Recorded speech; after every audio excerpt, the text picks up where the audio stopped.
আসসালামু আলাইকুম সুধী দর্শক। আজকে আপনাদের আমন্ত্রণ জানাচ্ছি সুস্থতার পথের ১ম পর্ব অস্টিও আর্থ্রাইটিস চিকিৎসায় পিআরপি।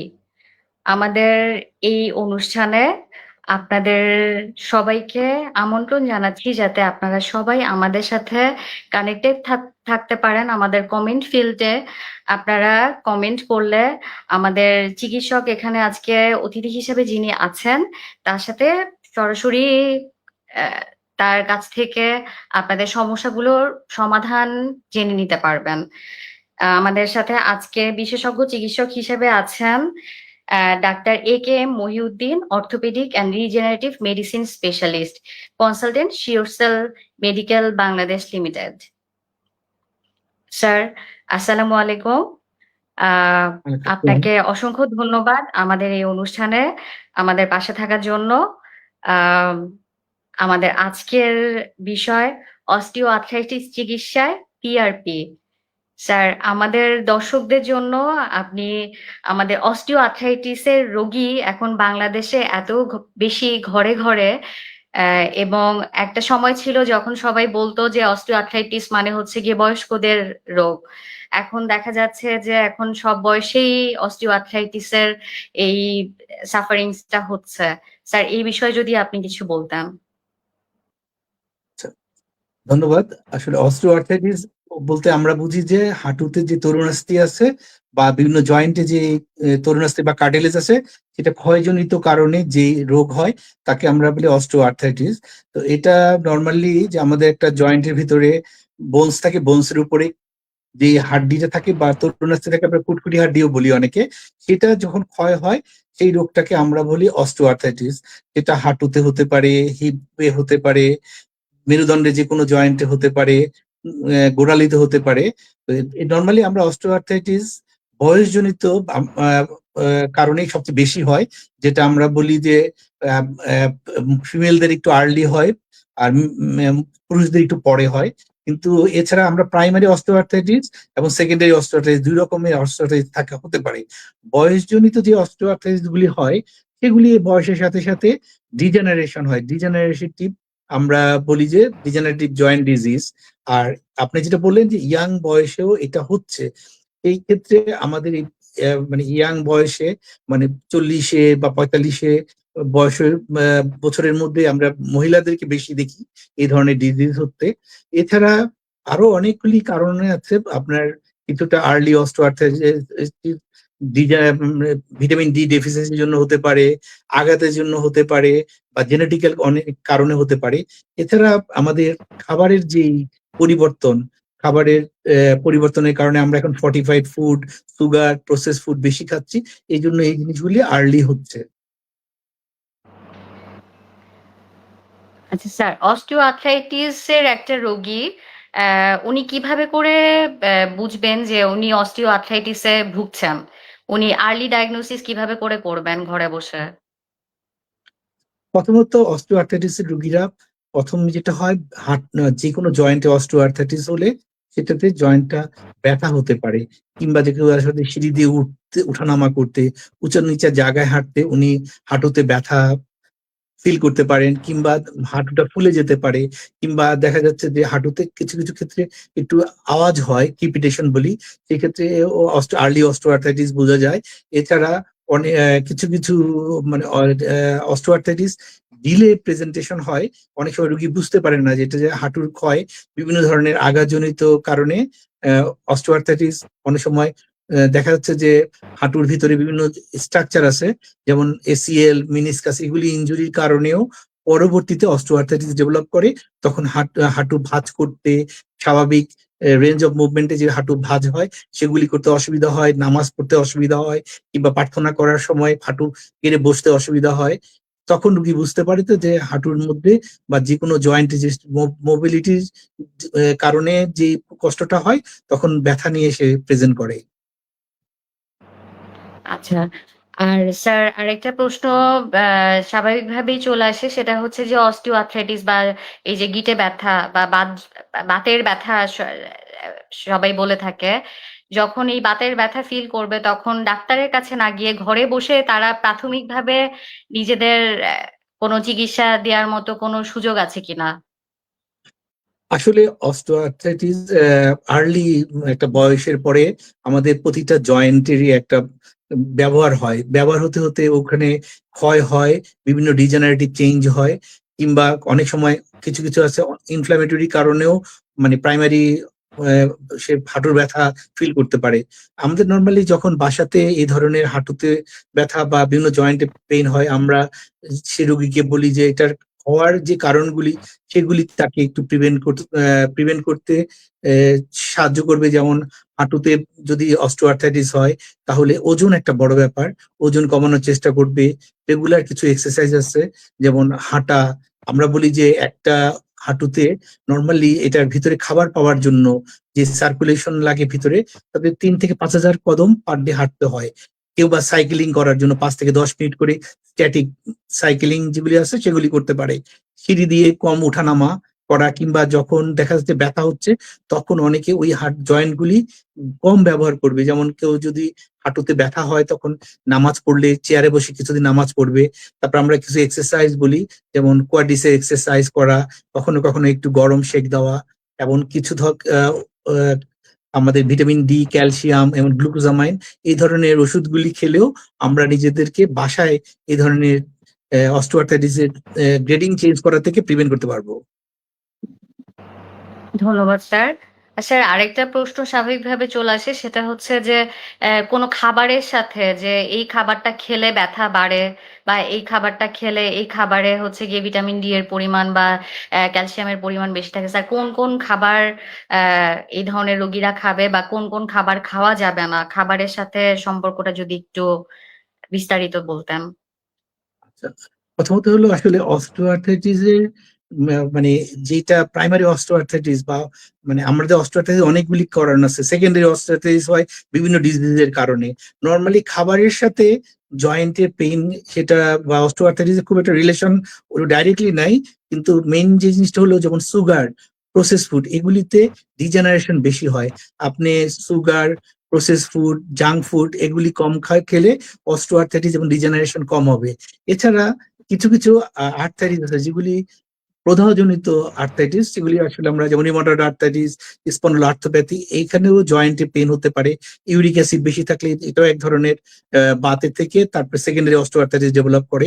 সেক্ষেত্রে তখন কিছু ইউরিক অ্যাসিড যাদের বেশি থাকে তার ইউরিক অ্যাসিড খেলে যেসব ওষুধে খেতে পারে, কিংবা যেসব খাবার অ্যাভয়েড করলে ইউরিক অ্যাসিড কন্ট্রোল থাকবে, সেইটাও একটা মানে অস্টিওআর্থ্রাইটিস প্রিভেন্ট করার স্কোপ আছে। আর একটা ব্যাপার হলো যদি আমরা adequate vitamin D, calcium containing খাবারগুলি খাই, এবং আমরা যদি যেমন ভিটামিন ডি আমাদের দেশে খুব কমন। এখন 90-এর আগে আমরা ভিটামিন ডি নিয়ে কোনো চিন্তাই করতাম না, কিন্তু গত কত 2 শতক ধরে আমাদের ভিটামিন ডি এর একটা রেভলিউশন হয়েছে। আমরা সবাই খুব ভিটামিন ডি এর ব্যাপারে সিনসিয়ার। বাট ভিটামিন ডির সান রোদে থেকে কোন টাইমে বসলে আমি কতটুকু বডির সারফেস এরিয়া খুলে আমি রোদে এক্সপোজ হলে ভিটামিন ডি তৈরি হবে এই সম্বন্ধে আমাদের জানতে হবে। আবার একটা বয়সে আমরা হয়তো অনেকে ডিম, দুধ এইসব থেকেও আমরা ভিটামিন ডি এবং ক্যালসিয়ামের সাপ্লিমেন্টেশনটা পেতে পারি। ধন্যবাদ স্যার। স্যার, অস্টিওআর্থ্রাইটিসের একটা রোগী সাধারণত বাঙালি জাতির একটা আহ, স্বভাবগত একটা ইয়ে আছে যে আহ, এক পা কবরে না দেওয়া পর্যন্ত ডাক্তারের কাছে কেউ যেতে চায় না সহজে, সেটা পারিবারিক কারণে হোক বা আর্থিক কোনো সমস্যার কারণে হোক। অস্টিওআর্থ্রাইটিস চিকিৎসার ক্ষেত্রে আহ, এমন কোনো আহ, সুবিধাজনক পদ্ধতি আছে কিনা যে রোগী একদম আর্লি স্টেজেই জানতে পারবে যে তার অস্টিও আর্থ্রাইটিস আছে, এবং তাকে একদম সর্বনিম্ন খরচে এখানে চিকিৎসাটা দেয়া যেতে পারে, বা অস্টিও আর্থ্রাইটিস অ্যাডভান্স স্টেজে চলে যাচ্ছে তার, এইটা রোগীটাকে জানানোর জন্য কি কি পদ্ধতি সে ফলো করবে? প্রথম হলো যে আসলে অস্টিওআর্থ্রাইটিস আর্লি একবারে প্রথম দিকে আপনি এক্স রে বা অন্য কিছুতে কোনো পরিবর্তন পাওয়া যায় না, কিন্তু রুগী ব্যথা এবং তার যে কাজের অসুবিধা থেকে বুঝতে পারবে যে তার এটা একটা ডিজেনারেশন চলতেছে। সেক্ষেত্রে আমরা অস্টিওআর্থ্রাইটিসকে আমরা 4 ভাগে ভাগ করি। স্টেজ 1, 2, 3, 4 বা গ্রেডিং একই রকম, কিন্তু আমরা যদি আর্লি অস্টিওআর্থ্রাইটিস প্রথম দিকে এটার জন্য কিছু ব্যায়াম এবং কিছু খাদ্যাভ্যাস পরিবর্তন করি এবং ওজন নিয়ন্ত্রণ করি, বিএমআই যদি আমরা নর্মালি আইডিয়ালি 23-24-এর মধ্যে রাখি এবং আমরা রেগুলার কিছু এক্সারসাইজ করি, তাহলে এটা গ্রেডিংটা আমরা প্রিভেন্ট করতে পারবো। আর অস্টিওআর্থ্রাইটিসের যেটা হয়, এটা কার্টিলেজ থিকনেসটা কমতে থাকে ডিজেনারেশনের সাথে সাথে, বয়সের সাথে। ইয়ারলি 5% করে কার্টিলেজ, যখন অস্টিওআর্থ্রাইটিস শুরু হয় 5% করে কার্টিলেজ থিকনেস কমতে থাকে। তো আমরা ট্রেডিশনাল যে আমাদের অর্থোপেডিক্স এর প্র্যাকটিস বা আমরা যে জিনিসটা করি, আমরা ব্যথার ওষুধ খাই, তারপরে হলো গিয়ে আমরা অনেক নর্মালি সিম্পল প্যারাসিটামল খাওয়া যাবে, কিন্তু আমরা প্যারাসিটামলের পরে আমরা বিভিন্ন ধরনের অ্যানেসিড ওষুধগুলি খাই। এগুলিতে অসুবিধা হলো আর অন্যান্য অসুখ তৈরি করে, যেমন ডায়াবেটিস থাকলে সেগুলির জন্য বিপজ্জনক ব্যথার ওষুধ খাওয়া, কিডনিতে প্রবলেম হতে পারে। তো সেক্ষেত্রে অনেক সময় আমরা এই ব্যথার ওষুধের পরেও বিভিন্ন ধরনের গ্লুকোজামাইন, ভিটামিন ডি এগুলি খেতে পারবো, এগুলি সেফ। এর বাইরে আমাদের মোস্ট অফ দ্য পেশেন্ট আমরা দেখেছি একটা সময় তারা জয়েন্টের ভিতরে ইনজেকশন নেয়, কিন্তু সেই ইনজেকশন যদি স্টেরয়েড হয় তাহলে এটা মানে আসলে ইথিক্যালি এখনকার যে কনসেপ্ট, যে স্টেরয়েড জয়েন্ট ওয়েট বেয়ারিং জয়েন্টে নেওয়া যাবে না, মানে যতটা কম নেওয়া যায়, যেমন হাঁটু, হিপ, অ্যাঙ্কেল, এইসব ওয়েট বেয়ারিং জয়েন্টে স্টেরয়েড নিলে ক্ষয়ের মাত্রাটা নর্মালি দেখা গেছে দ্বিগুণ আকারে হয়, সেক্ষেত্রে তাড়াতাড়ি হাঁটুর অবস্থা আরো খারাপ হয়। তো আমরা এখনকার যে নিউ কনসেপ্ট, যে আপনি প্রথমে যদি আর্লি অস্টিওআর্থ্রাইটিস ধরা পড়ে, আপনার lifestyle modification, food habit, wait management, regular exercise কিংবা কিছু ভিটামিন ডি, ক্যালসিয়াম এই জিনিসগুলি খাবেন, সঙ্গে রেগুলার আপনার একটা অন্যান্য যে কোমরবিডি আছে, ডায়াবেটিস, থাইরয়েডের প্রবলেম, সেগুলিকে নিয়ন্ত্রণ রাখবেন, তাহলে এটা খুব বেশি পরিমাণে তাড়াতাড়ি বাড়বে না। একটা এজে যে আপনি আপনার হাঁটু নিয়ে স্বাভাবিকভাবে জীবন চালাতে পারবেন, কিন্তু আমাদের দেশে দেখা যাচ্ছে যে একটা সময় পর ব্যথার ওষুধে যখন ব্যথা একটু কমে না বা দীর্ঘদিন ব্যথার ওষুধ খেতে পারে না, অনেকে স্টেরয়েড ইনজেকশন নেয়, সেটার থেকে হাঁটুটা দেখা গেছে যে স্টেজ 1 থেকে 3-4-এ হয়ে যায়। তখন এটা অনেক অ্যাডভান্স হয়ে গেলে তখন তাকে অনেক বড় ধরনের অপারেশনে যেতে হয়। সেই ক্ষেত্রে এখন ওয়ার্ল্ড ওয়াইড একটা কনসেপ্ট চেঞ্জ হয়েছে, যে আমরা নর্মালি হাঁটুর চিকিৎসার জন্য রিজেনারেটিভ প্রসেসে কিছু চিকিৎসা পদ্ধতি এখন ওয়ার্ল্ড ওয়াইড এটা চলতেছে, সেই জিনিসগুলি আমরা আস্তে আস্তে করে এখন মানুষকে জানাচ্ছি। গত 10 বছর ধরে আমি এটা নিয়ে কাজ করতেছি, যে বিভিন্ন জয়েন্টে অস্টিওআর্থ্রাইটিস এর চিকিৎসায় স্টেরয়েড বা পেইন কিলার বাদে কিভাবে ভালো রাখা যায় এবং দীর্ঘদিন পেশেন্টকে আমরা ভালো রাখতে পারি, ব্যথার ওষুধ থেকে দূরে রাখতে পারি, ইভেন কোনো কোনো ক্ষেত্রে সার্জারি অ্যাভয়েড করা যেতে পারে এবং সার্জারি ডিলে করা যেতে পারে আধুনিক পদ্ধতিতে, সেটাকে বলা রিজেনারেটিভ মেডিসিন। এটা একটা নতুন কনসেপ্ট, লাস্ট 20 ইয়ার্স আমাদের মনে হয় যে আমাদের রিজেনারেটিভ মেডিসিন চিকিৎসা বিজ্ঞানের একটা নতুন শাখা, যেটা আমার মনে হয় যে আফটার পেনিসিলিনের পরে মেডিকেল সায়েন্সে যদি কত নতুন ইনোভেশন থাকে, তাহলে এই রিজেনারেটিভ মেডিসিন, যেটাকে আমরা নর্মালি এখন বলি পিআরপি বা স্টেম সেল, এটা একটা নতুন কনসেপ্ট, আপনি অস্টিওআর্থ্রাইটিসের গুড অপশন। ধন্যবাদ স্যার। স্যার, রিজেনারেটিভ মেডিসিন সম্পর্কে আসলে অনেকেরই ধারণা নাই। সাধারণত আমরা বাংলাদেশিরা হচ্ছে গিয়ে হাড়ের কোনো সমস্যা মানে হচ্ছে গিয়ে অর্থোপেডিক্স ডাক্তারের কাছে যায়, অর্থোপেডিক্সের যে কোনো সমস্যা মনে করে। তো এখন অনেকগুলো ব্রাঞ্চ হয়েছে যেহেতু অর্থোপেডিক্সের, এবং ফিজিক্যাল মেডিসিন একটা ব্রাঞ্চ চালু হয়েছে। সে মানে রোগী বুঝতে পারে না আসলে সে যাবে কার কাছে। এখন ফিজিক্যাল এই যে স্টেম সেল থেরাপি বা পিআরপি বা আদার্স যে থেরাপি গুলো আছে, এগুলোর জন্য সে ফিজিক্যাল মেডিসিনের কাছে যাবে নাকি অর্থোপেডিক্স এর ডাক্তারের কাছে যাবে, নাকি মেডিসিনের ডাক্তারের কাছে আগে যাবে, নাকি রিজেনারেটিভ মেডিসিন নিয়ে কারা কাজ করছে, এটা সম্পর্কে রোগীরা জানবে কিভাবে করে? আসলে হলো গিয়ে যে আপনার যে কোনো জয়েন্টের পেইন, হ্যাঁ, ব্যথা, এগুলির জন্য আমরা আসলে কিছু কিছু ক্ষেত্রে বাতজনিত প্রবলেমের জন্য বাতের ব্যথা অর্থোপেডিক্সের ডক্টরও করে, ফিজিক্যাল মেডিসিনে করে, রিউমাটোলজিস্টও করে, মেডিসিনের ডক্টরও করে। আপনি প্রপার গাইডলাইনটা পাচ্ছেন কিনা সেটা হলো কথা। আমি যে কথাটা বললাম আপনাকে, রিজেনারেটিভ মেডিসিন এখন অর্থোপেডিক্স এর প্রচুর ডক্টর ওয়ার্ল্ড ওয়াইড বাংলাদেশে করতেছে, ফিজিক্যাল মেডিসিনের লোকও করতেছে। আর কিছু কিছু বাত আছে, যেমন আপনাকে বলে রিমোটর আর্থারিটিস, স্পন্ডলোআর্থোপ্যাথি বা সোরিয়াটিক আর্থাইটিস, সেগুলি আমরা আসলে রিমোটোলজি ডক্টরদের ফার্স্ট প্রেফার করি। তারা ওনাদের ডিজিজ মডিফাইং এজেন্ট দিয়ে রোগীর বাতের চিকিৎসা করবে, বাট ক্ষয়জনিত পার্টটা আমরা অর্থোপেডিশিয়ান কিংবা ফিজিক্যাল মেডিসিনের ডক্টর তাদের ট্রিট করব। আর এই রিজেনারেটিভ মেডিসিন এখন ওয়ার্ল্ড ওয়াইড এরকম কোনো ক্লিন কাট মার্জিন নেই যে অর্থোপেডিক্সের ডক্টর, ফিজিক্যাল মেডিসিন সবাই ব্যবহার করে। আচ্ছা, অস্টিও আর্থ্রাইটিস রোগটা স্যার অনেকে স্বাভাবিকভাবে নেয় যে আমার গিঁটে ব্যথা করছে বা কোমর ব্যথা করছে, জিনিসটাকে গুরুত্ব দিল না, বাসায় বসে থেকে অনেকটা সময় পার করে দিল। অ্যাডভান্স স্টেজে চলে যাওয়ার পরে তখন চিকিৎসা কোন পর্যায়ে গেলে মানে এটার খরচ সম্পর্কে বা এটা ইমিডিয়েটলি কোথায় কোন সেন্টারে গেলে সে খুব দ্রুত চিকিৎসা পাবে এই সম্পর্কে যদি একটু বলতেন, বা অ্যাডভান্স স্টেজে চলে গেলে রোগী কি কি ক্ষতির সম্মুখীন হতে পারে যেটা থেকে রোগী আর কখনো রিভার্স করবে না, আর পূর্বের অবস্থায় ফেরত আসবে না, এটা সম্পর্কে যদি স্যার একটু বিস্তারিত বলতেন। আচ্ছা, আমরা অ্যাডভান্স অস্টিওআর্থ্রাইটিস কে আসলে স্টেজ 4 অস্টিওআর্থ্রাইটিস বলি। সেটাতেও আপনার এই অ্যাডভান্স স্টেজে যে অস্টিওআর্থ্রাইটিস, এটাকে আমাদের যে ট্রেডিশনাল ক্লাসিফিকেশন আছে সেটাকে মানে আমরা 4 বলি বা অ্যাডভান্স অস্টিওআর্থ্রাইটিস বলি। বাট এটা কনজারভেটিভ যদি ট্রিটমেন্ট চিন্তা করি, এটাকে আমরা 4টা ভাগ করি, 4A B C D। আপনি যদি অ্যাডভান্স অস্টিওআর্থ্রাইটিস এর পেশেন্টকে যদি দেখা যাচ্ছে বোন অন বোন হয়ে গেছে, তারপরেও পেশেন্টের আমাদের কিছু প্যারামিটার আছে, সেটা দেখেও আমরা এটাকে ভাগ করে আমরা কনজারভেটিভ ট্রিটমেন্ট দিতে পারি, সার্জারি ট্রিটমেন্ট দিতে পারি, ইভেন আমরা সার্জারি ডিলেও করতে পারি। ইভেন আমাদের অনেক পেশেন্ট আছে যারা সার্জারির জন্য অ্যাডভান্স অস্টিওআর্থ্রাইটিসে অপারেশন করবেন না বা অপারেশনের জন্য ফিট না, বা তার এজটা এমন আর্লি এজ, এখন নি রিপ্লেসমেন্ট করলে তার ভবিষ্যতে আবার করতে হতে পারে, সেক্ষেত্রে এই ধরনের ট্রিটমেন্টগুলি পিআরপি বা স্টেম সেল এইগুলি খুবই ভালো চিকিৎসা পদ্ধতি। আর আমাদের দেশে মোস্টলি যে পেশেন্টগুলি খুব অ্যাডভান্স স্টেজে যখন চলে যায়, তখন দেখা যাচ্ছে যে অনেকেই আছে বয়সজনিত কারণে তার ফিজিক্যালি ফিট থাকে না, অপারেশনের যে ধকলটা যে অজ্ঞানের জন্য ফিট থাকে না, বা কেউ কেউ কারো আছে যে আনকন্ট্রোল ডায়াবেটিস বা কিডনি প্রবলেম বা হার্টের প্রবলেম, তারা অপারেশন করে অপারেশন আউটকামের ব্যাপারে সার্জনরা এবং অ্যানেস্থেসিস্টরাও একটু ইয়ে মানে করতে চান না। সেক্ষেত্রে এই ধরনের রিজেনারেটিভ প্রসেস একটা গুড অপশন। আমার মনে হয় যে এতে গত 10 বছরের আমার অভিজ্ঞতায় যে আমরা অনেক পেশেন্টকে সার্জারি অ্যাভয়েড করতে পেরেছি, কোয়ালিটি লাইফে ফিরে আনার চেষ্টা করা যেতে পারে।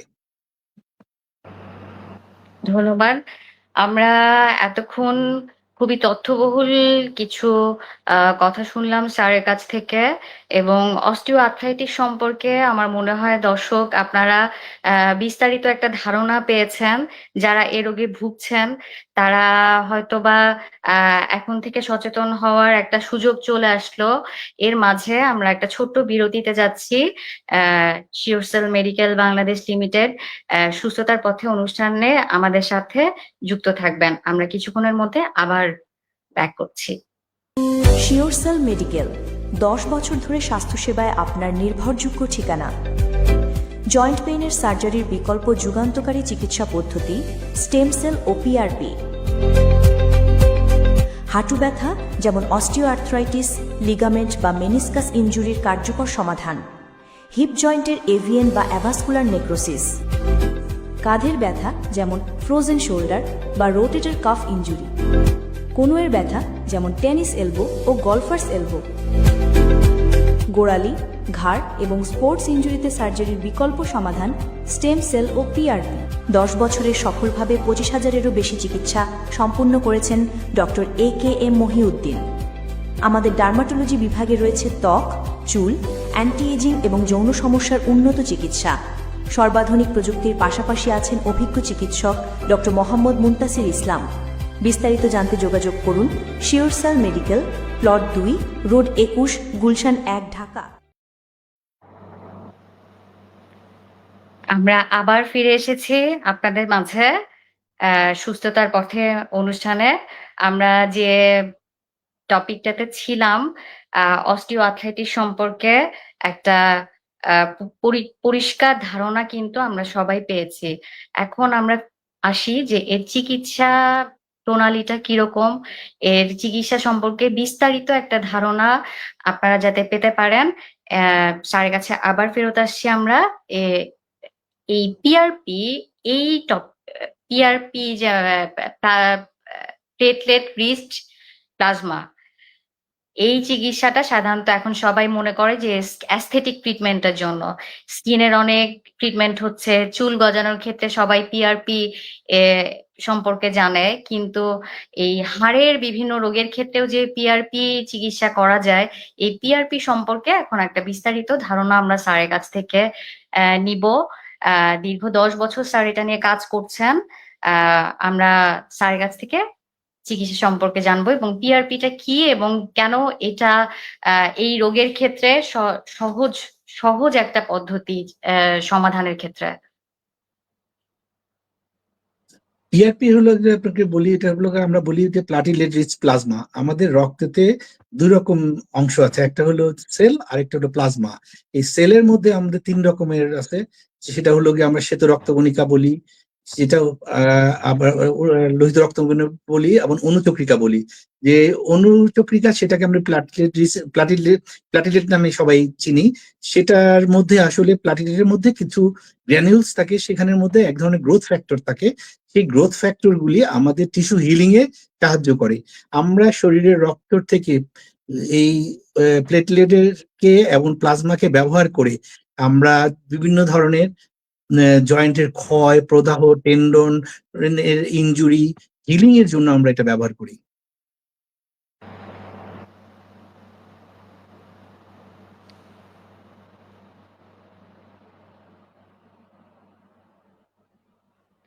ধন্যবাদ স্যার। আরেকটা প্রশ্ন রয়ে যায়, সেটা হচ্ছে যে পিআরপিটা আসলে তৈরি করা হয় কিভাবে করে এবং কোথায়, এবং এটা রোগীকে এক্ষেত্রে কোনো সিদ্ধান্ত নিতে হয় কিনা যে আমি পিআরপি চিকিৎসা করাবো, এটা রোগী সিদ্ধান্ত নিবে নাকি চিকিৎসক রোগীকে এ ব্যাপারে গাইড করবে?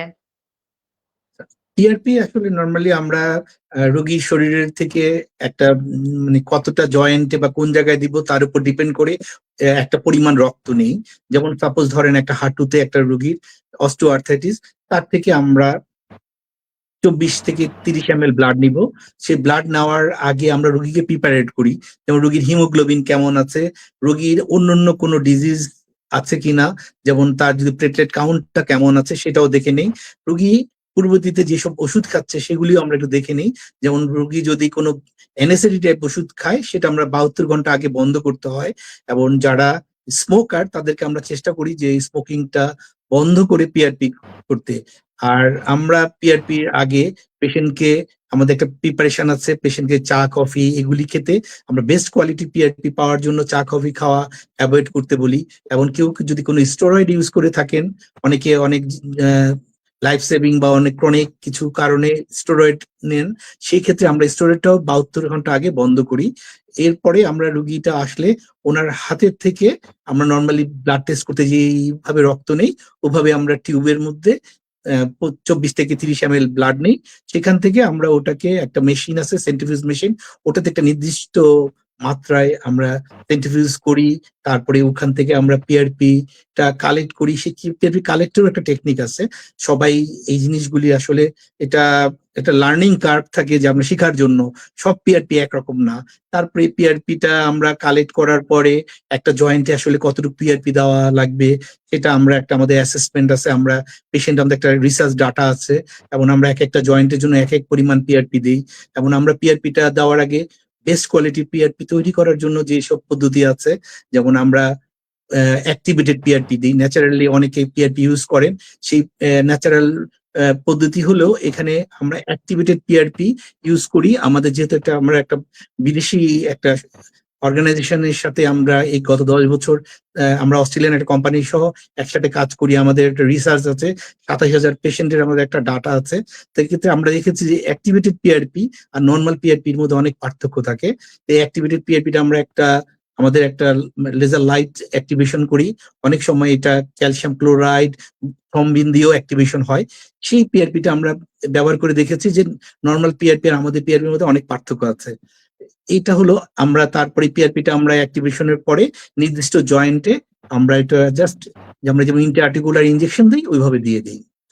এবং পিআরপি দেওয়ার পরে আমরা পেশেন্টকে কিছু অ্যাডভাইস দিই, যেমন আপনার পিআরপি ব্যবহারের পরে আপনি রোগীকে কোনো NSAID দিতে পারবেন না।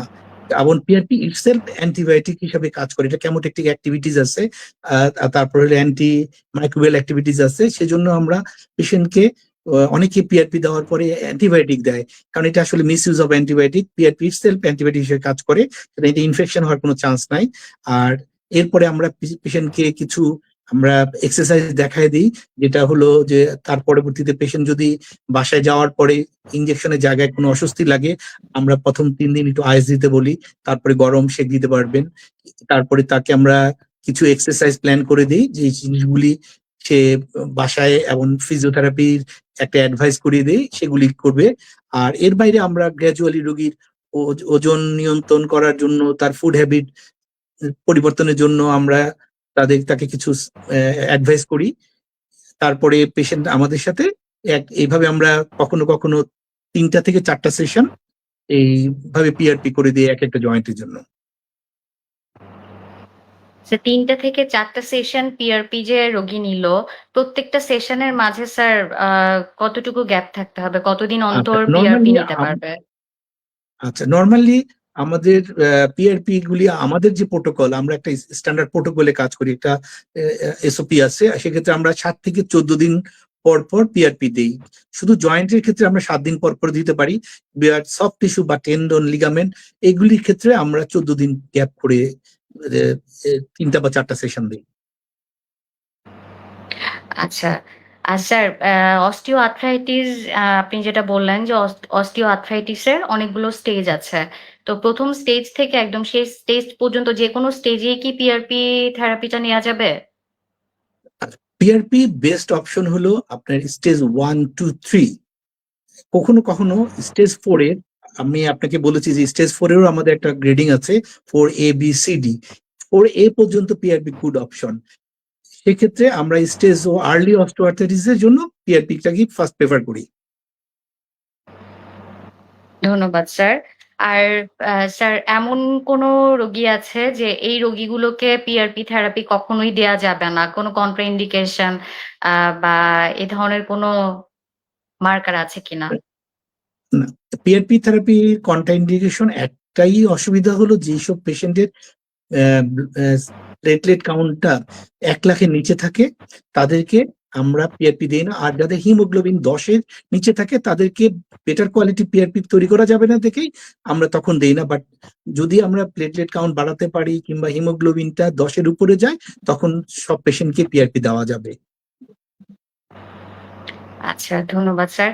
স্যার সাধারণ রোগীদের একটা প্রশ্ন থাকে যারা PRP থেরাপি নেয়, যে অন্য কারো শরীরের রক্ত নিয়ে এই PRPটা দেয়া যায় কিনা? নিজের শরীরের রক্ত থেকেই শুধু PRP করতে হয় কিনা? আচ্ছা, এটাই যে আসলে নিজের শরীরে, এটা অটোলোগাস থেরাপি, নিজেরটা নিজেকেই দিতে হয়। PRP-টা আসলে নিজস্ব রোগীর নিজের শরীরের রক্ত থেকেই করতে হয়। ধন্যবাদ স্যার। আর স্যার আমাদের অস্টিও আর্থ্রাইটিস সম্পর্কে, অস্টিও আর্থ্রাইটিস বলতে এখনো বা বাংলাদেশের জনগণ ওই বাতের ব্যথা, বাতের সমস্যাই বুঝে।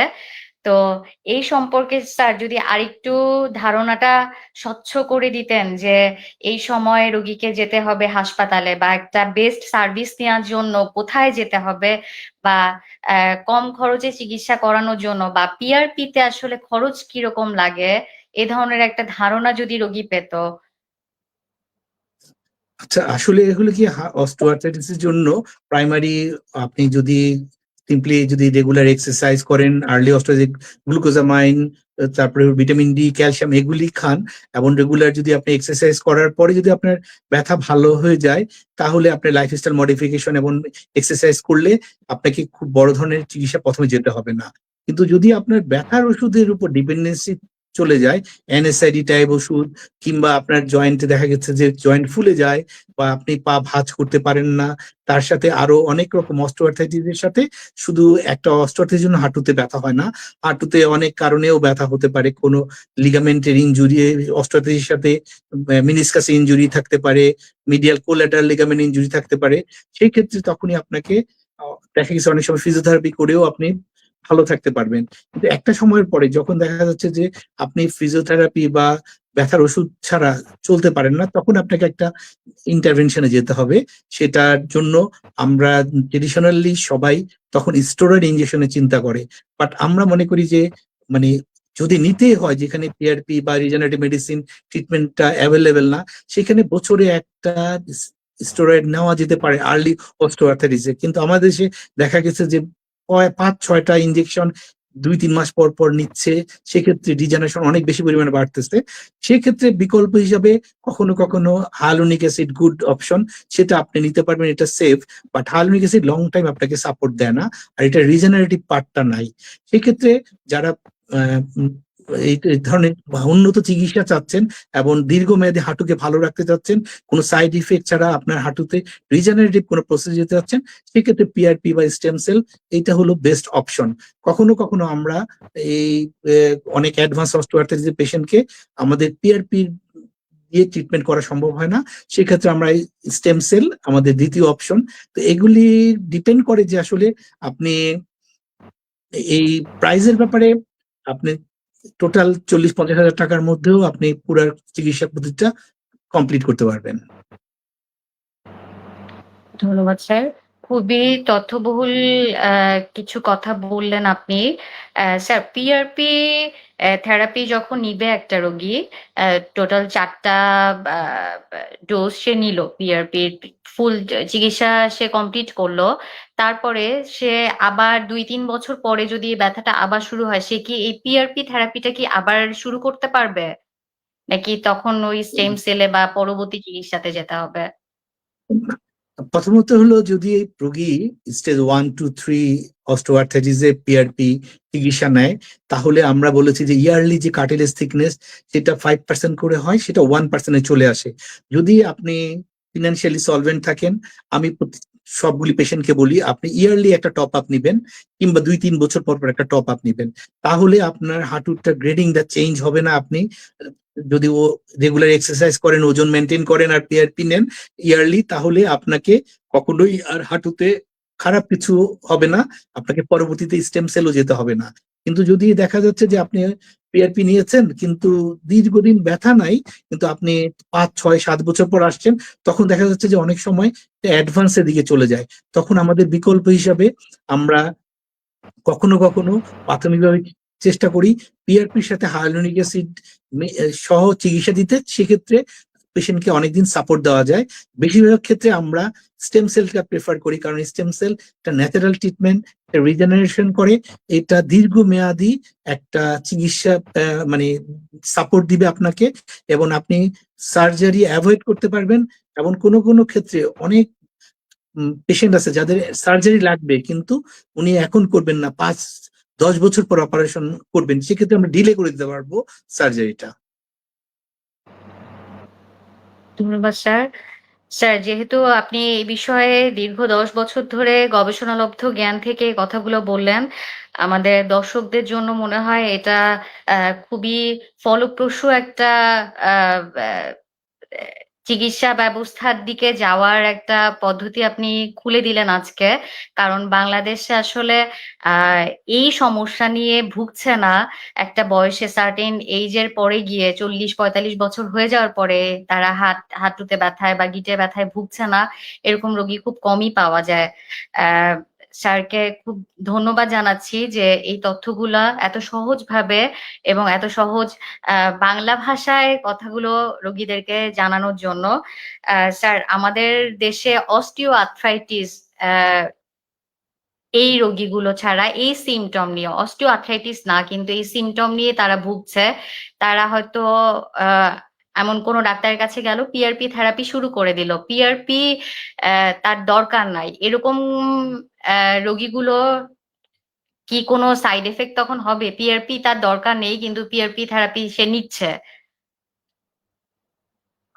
পিআরপি আসলে আপনাকে যদি জয়েন্টের পেইনের আমরা বলি বাত, বাত আসলে অনেক রকম বাত আছে পৃথিবীতে, প্রায় 600-700 রকম বাত আছে, কিন্তু আমরা বাতের জন্য সবসময় পিআরপি ইউজ করি না। আমরা যদি বললাম যেটা আমরা অস্টিওআর্থ্রাইটিসের জন্য ফার্স্ট আমাদের প্রেফারেন্স থাকে যে আমরা পিআরপি দিব। এছাড়া অনেকগুলি বাত আছে তার সাথে সেকেন্ডারি অস্টিওআর্থ্রাইটিস তৈরি হয়, যেমন রিউমাটয়েড আর্থ্রাইটিস, স্পন্ডোলার্থোপ্যাথি কিংবা সোরিয়াটিক আর্থ্রোপ্যাথি। ওইগুলিতে পেশেন্টের রিউমাটোলজিক্যাল ম্যানেজমেন্টের পরে তারপরে তো তার যদি জয়েন্টে প্রদাহ থাকে, ক্ষয় থাকে, সেক্ষেত্রে PRP good option. But PRP দিলে কোনো ক্ষতি হয় না, কিন্তু কিছু কিছু ক্ষেত্রে যদি যাদের ইনফ্লামেশন বেশি থাকে, যাদের বাতজনিত সমস্যা থাকে, বাতজনিত চিকিৎসা শুরু করে বা বাতজনিত চিকিৎসার সাথে সাথে পিআরপি ব্যবহার করা যাবে। বাট পিআরপি যেহেতু এটা আপনার অটোলোগাস এবং ন্যাচারাল ট্রিটমেন্ট, এটাতে কোনো ক্ষতি হওয়ার স্কোপ নাই, কারণ আপনার শরীরের রক্ত থেকেই আপনার চিকিৎসা পদ্ধতিটা তৈরি হয়, এখান থেকে বাইরে থেকে কোনো কিছু ব্যবহার করা হয় না। সেক্ষেত্রে পিআরপির কোনো সাইড ইফেক্ট নাই, কিন্তু যেটা দেওয়ার পরে যদি কোনো জয়েন্টে ব্যথা হয়, এটা পেশেন্টের জন্য উপকারী, কারণ এটা একটা আমরা বলি রিজেনারেশনের পার্ট। যে inflammation is a part of regeneration. যদি কেউ এই পিআরপি নেওয়ার পরেও ব্যথা ফিল করে, এটা 5-7 দিন এটা সেটেল হয়ে যায় এবং এটা একটা গুড সাইন যে এটা কাজ করতেছে পিআরপি। বাট সব ক্ষেত্রে পিআরপি ব্যবহার করতে হবে তা না। অনেক সময় যে অস্টিওআর্থ্রাইটিস না, শুধু রিউমাটয়েড আর্থ্রাইটিস বা অন্য ধরনের রিউমাটিজম বা অন্য ধরনের বাত, সেই ক্ষেত্রে আপনাকে নর্মালি রিউমাটোলজিস্ট তার আন্ডারে থেকে ট্রিটমেন্ট করতে হবে। ধন্যবাদ স্যার। স্যার, আজকে আপনার কাছ থেকে আসলে আমরা অনেক কিছু জানতে পারলাম। আশা করি আজকে যে তথ্যগুলো দর্শক মণ্ডলীরা শুনতে পেল, জানতে পেল, তারা এই অস্টিও আর্থ্রাইটিস রোগে যারা ভুগছে তারা একটা প্রপার গাইডলাইন পেয়ে গেল, এবং বাংলাদেশে এত শতাংশ রোগী অস্টিও আর্থ্রাইটিস রোগে ভুগছে, তারা আশা করি আজকের অনুষ্ঠানে উপকৃত হবে। স্যার, আপনাকেও ধন্যবাদ আমাদের সাথে থাকার জন্য, এবং এই শিওরসেল মেডিকেল বাংলাদেশ লিমিটেড কেও ধন্যবাদ আমাদেরকে সহযোগিতা করার জন্য। আগামী পর্বে দেখা হবে নতুন কোন রোগ নিয়ে, নতুন আরেকজন বিশেষজ্ঞ চিকিৎসক নিয়ে, এবং আপনাদের সুস্থতার পথেই আমরা এগিয়ে যাব। আসসালামু আলাইকুম, ধন্যবাদ সবাইকে। শিওরসেল মেডিকেল 10 বছর ধরে স্বাস্থ্যসেবায় আপনার নির্ভরযোগ্য ঠিকানা। জয়েন্ট পেইনের সার্জারির বিকল্প যুগান্তকারী চিকিৎসা পদ্ধতি স্টেম সেল ও পিআরপি। হাঁটু ব্যথা যেমন অস্টিওআর্থ্রাইটিস, লিগামেন্ট বা মেনিসকাস ইনজুরির কার্যকর সমাধান। হিপ জয়েন্টের এভিএন বা অ্যাভাসকুলার নেক্রোসিস। কাঁধের ব্যথা যেমন ফ্রোজেন শোল্ডার বা রোটেটর কাফ ইনজুরি। কনুয়ের ব্যথা যেমন টেনিস এলবো ও গলফার্স এলবো। গোড়ালি, ঘাড় এবং স্পোর্টস ইনজুরিতে সার্জারির বিকল্প সমাধান স্টেম সেল ও পিআরপি। 10 বছরে সফলভাবে 25,000-এরও বেশি চিকিৎসা সম্পূর্ণ করেছেন ডক্টর AKM মহিউদ্দিন। আমাদের ডার্মাটোলজি বিভাগে রয়েছে ত্বক, চুল, অ্যান্টি এজিং এবং যৌন সমস্যার উন্নত চিকিৎসা। সর্বাধুনিক প্রযুক্তির পাশাপাশি আছেন অভিজ্ঞ চিকিৎসক ডক্টর মোহাম্মদ মুনতাসির ইসলাম। বিস্তারিত জানতে যোগাযোগ করুন SureCell medical, plot 2, road 21, Gulshan 1, Dhaka.